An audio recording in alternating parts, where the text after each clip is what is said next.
Bonjour, savez-vous que la plupart d'entre vous possèdent la fonction ralenti sur leur téléphone mobile?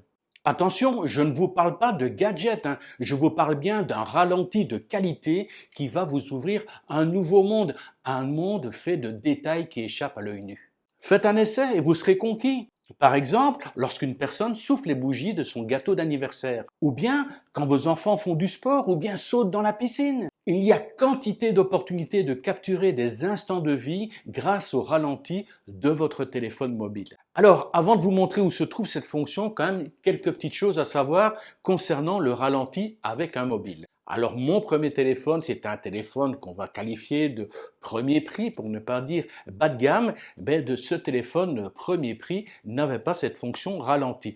Par contre, par la suite, lorsque j'ai acheté systématiquement des téléphones milieu de gamme, milieu de gamme, jamais haut de gamme, milieu de gamme, là j'ai systématiquement eu la fonction à ralenti sur mon téléphone. Ah oui, sur certains téléphones, j'avais même une fonction super ralenti, mais dans ce cas-là, là c'est vraiment du gadget, j'ai laissé tomber directement après un ou deux essais. Je me rappelle plus sur quelle marque, mais il y avait un téléphone, je n'avais pas ralenti marqué dessus, c'était remplacé par slow motion. Donc, si dans le cas vous avez slow motion plutôt que ralenti, le résultat sera le même. Le dernier essai que j'ai fait avec mon téléphone, j'ai filmé 2 secondes de vidéo et au final, lors du montage, j'avais quasiment 17 secondes de vidéo exploitable. Donc ça veut dire que c'est ralenti un peu plus de 8 fois. Vous imaginez la quantité de détails que vous allez capturer, tous ces détails qui échappent à l'œil. Alors au niveau de mon téléphone, je règle systématiquement en HD 1080. Ça veut dire que mes vidéos sont filmées à 1920 pixels par 1080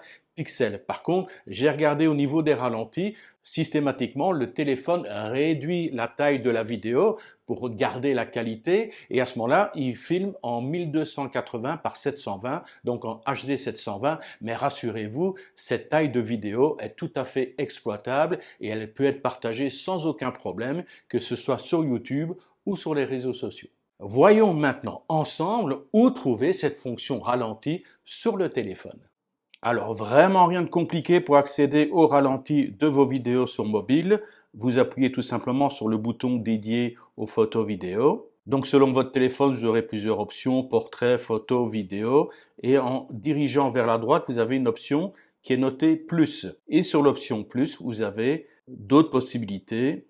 Et entre autres, attention, pas le super ralenti ici en bas à gauche, mais bien le bouton ralenti. Alors pour terminer, nous allons sur CapCut. Là, j'ai une vidéo que j'ai faite dans le jardin. Je descends les deux clips.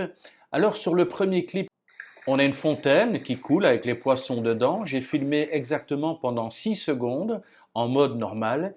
Et ensuite, le deuxième clip, c'est exactement la même vidéo, mais j'ai également tourné pendant 6 secondes, mais cette fois-ci en mode ralenti.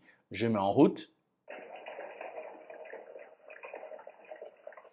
Alors, ce que vous constatez, c'est qu'effectivement, le son est également ralenti. Donc, lorsque vous faites des ralentis, prévoyez de rajouter éventuellement une petite musique de fond. Donc, en récapitulant, le premier clip tourné en mode normal fait bien 6 secondes. Le deuxième clip que j'ai également filmé pendant 6 secondes en mode ralenti, lui fait 50 secondes. Je vais couper le son qu'on ne soit pas dérangé. Je mets en route. Et voilà, je peux laisser défiler, ça va durer exactement 50 secondes. Vous voyez, ce clip de 6 secondes, en fait, dure 50 secondes. Et voilà, bon, ça peut être assez sympa, mais comme je l'ai dit plus tôt dans le tutoriel, il y a moyen de faire des trucs vraiment sympas quand on fait du sport, avec des vagues qui s'écrasent sur des écueils, sur des récifs. Enfin voilà, il y a quand même pas mal de choses, les chutes d'eau, le sport, les activités avec les enfants. Il y a plein de moments comme ça inouïs à capturer, à sauvegarder et au ralenti, histoire qu'on voit bien tous les détails. Je vous embête pas plus longtemps, je vous dis à très bientôt pour un autre tuto et d'ici là, je vous dis bye bye.